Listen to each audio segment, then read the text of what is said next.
কিন্তু পানির যে সমস্যা এখন হচ্ছে এটা আরও ভয়াবহ ধারণ করবে। বুড়িগঙ্গার পানি মনে হয় পানি আনতে গেলে আপনার অল বে অফ বেঙ্গলে যেতে হবে, পদ্মার পানি শুকিয়ে যাচ্ছে, অন্যান্য মেজর যে রিভারগুলো আছে সেখানে ওয়াটার ফ্লো তেমনভাবে হচ্ছে না।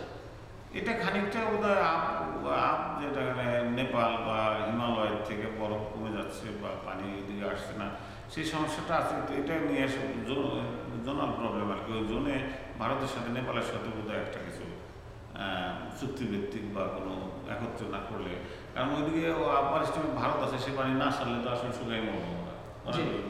আর ভারত এত বড় দেশ, এত শক্তিশালী দেশ, তার সঙ্গে যুদ্ধ করে করা যাবে না। তাদের সামহাও তাদের সঙ্গে একটা চুক্তিভিত্তিক বা কোনো কথাবার্তা বলে এটা সেটেল করতে হবে। না সেটেল করে এটা আসলে সংকট, আমি নিজের চিন্তা করে পাই না, কারণ না শুনলে কী করবেন।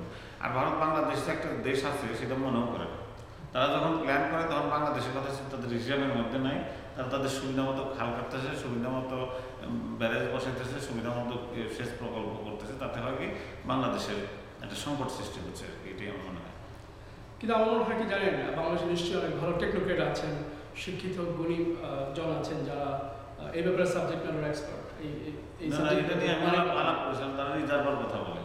তারা বলে যে বৃষ্টি যখন প্রচুর হয় তখন প্রচুর নদী নালা আছে, প্রচুর ডোবা আছে, ওখানে সুন্দর করে ক্লিন ওয়াটার ওখানে ধরে রাখলে এবং আরো ডিপ করে, রাইট? ডিপ করে সেই প্রসঙ্গে আসছিলাম। এবং সেখানে মাছও চাষ করা যেতে পারে। ওই পানিটা যখন আপনি করবেন, রিফাইন করে খাওয়াতে পারেন, দ্যাট ইজিয়ার হয় যে প্রচুর বৃষ্টি হয়, সেই বৃষ্টির পানি ধরলেই হয়ে যায়।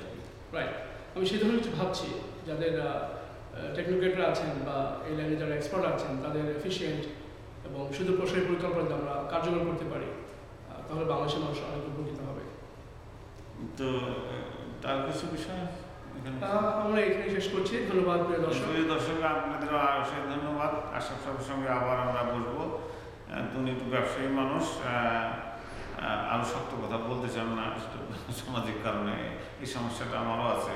তা আমরা চেষ্টা করবো যতটা সম্ভব আরও কিছু সমস্যাগুলো এড়িয়ে, মানে লোকাল প্রবলেম এড়িয়ে কিছু আলোচনা করা যায় না। আপনারা সকলেই ভালো থাকবেন, সুস্থ থাকবেন। আবার দেখা হবে। কথা